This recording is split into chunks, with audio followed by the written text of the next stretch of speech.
The lobby of the You're building so buzzed with the brilliant, low hum of Boxboy. voices, the Real. sound of hurried It's like the footsteps, and the task faint team. clicking of Break you. keyboards.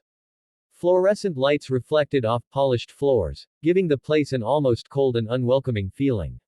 Yet, at the center of that sterile environment, something deeply human was about to unfold, something that would remind everyone in the room about the unshakable power of kindness.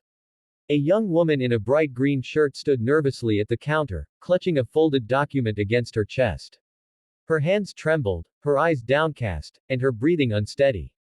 She had Down syndrome, and though she had learned to navigate the world with courage, the constant stares, judgment, and impatience of strangers often left her overwhelmed. She had come that morning with a simple purpose, to submit an important application for a training program. It was her dream to work in a supportive office environment, to prove that she could contribute, that she belonged. Her parents had encouraged her to try, and she had rehearsed the words she needed to say dozens of times in front of the mirror. But when she reached the counter, the clerk barely glanced up, her voice curt and dismissive. The young woman stammered, trying to ask for help.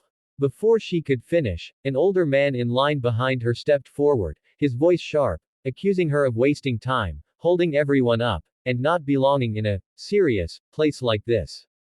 His finger jabbed in the air as he scolded her, his tone carrying both authority and cruelty. The girl froze. Her lips quivered, her eyes filled with tears, and her whole body seemed to shrink inward.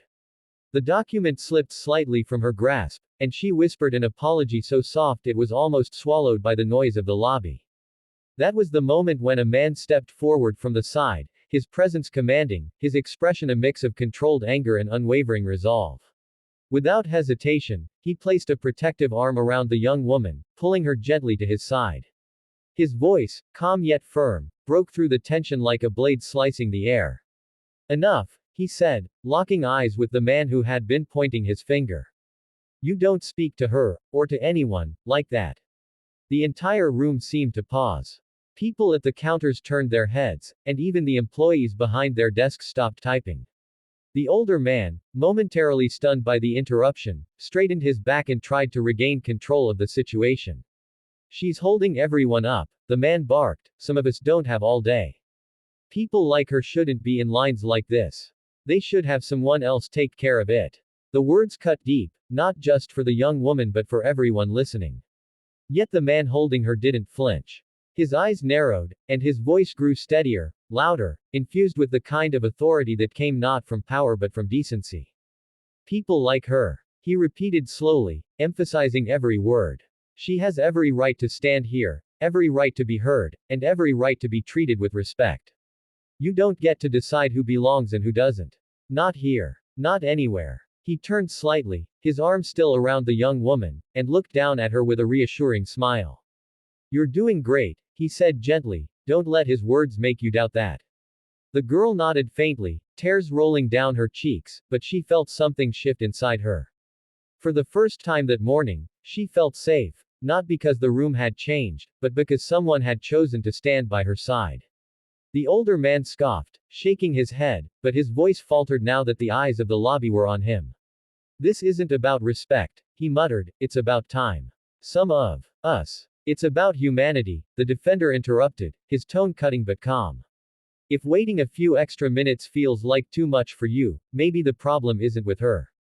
Maybe it's with you. The silence that followed was heavy, but it was the kind of silence that carried truth.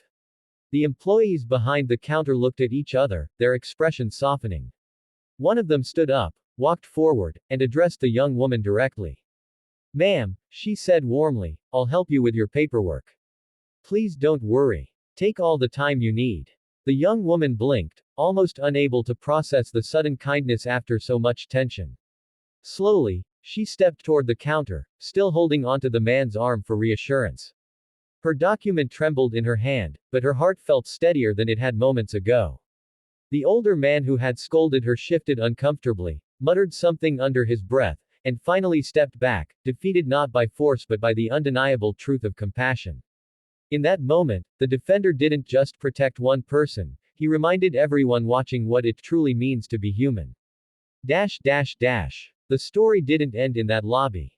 After the paperwork was submitted, the young woman turned to the man who had stood up for her. Her voice was quiet, almost fragile, but her gratitude was unshakable. Thank you, she whispered. People don't always understand. They think I can't do things. They think I don't belong. The man looked at her with gentle eyes, his expression softening into something almost paternal. You do belong, he said firmly. Don't ever let anyone tell you otherwise. You're stronger than you think, and today you proved it. Her smile, though small, lit up her entire face. For her, that moment was more than just kindness, it was validation, a reminder that she was not invisible, not unworthy, not alone. The two parted ways in the lobby, but the impact of that moment stretched far beyond the walls of the building. The clerk who had been impatient earlier went home that night replaying the incident in her mind. She realized how often she had brushed off people who needed a little more time, how her small acts of impatience might have left scars she never saw. She promised herself she would do better, not just in her job but in her life. The other employees who had watched in silence talked quietly among themselves later, recognizing that their silence had been a form of complicity. They agreed that next time, they wouldn't just stand by, they would step in. Even the man who had been scolding, the one whose words had been so cruel, found himself lying awake that night, unable to shake the look in the girl's eyes. Shame crept over him, and for the first time in years, he questioned the way he spoke to others, especially those more vulnerable. Sometimes, a single confrontation can plant the seed of change. As for the young woman, she carried that moment with her like a shield. Weeks later, when she received a letter saying her application had been accepted, she thought back to that day. She thought about how close she had come to giving up, how close she had come to believing the cruel words over her own worth. But then she remembered the man's arm around her, his voice standing firm against injustice, and she smiled. She walked into her first day of training with her head held high. It wasn't easy, and there were still moments of doubt, but every time she felt fear creeping in, she remembered that she had a right to be there. She remembered that someone had believed in her. And sometimes, that's all a person needs, the knowledge that they are seen, valued, and protected. The kindness of one person can ripple through countless lives. It can soften the hardened, awaken the silent, and empower the overlooked. In that lobby, it wasn't just about defending one girl against cruelty, it was about reminding everyone that kindness is not weakness. It is strength. It is courage. It is humanity at its very best. Because in the end, the measure of our lives is not in the power we hold or the time we save, but in the dignity we give to others. And sometimes, standing up for one person in their most vulnerable moment can be the spark that lights hope in many more hearts. The story of that morning spread quietly, not through headlines or cameras, but through the people who had been there, who carried it into their homes, their workplaces, and their hearts. And though the world often feels cold and unkind, stories like these remind us that goodness is still alive. That even in a harsh lobby under fluorescent lights, humanity can shine through with the simple, powerful act of standing up for kindness.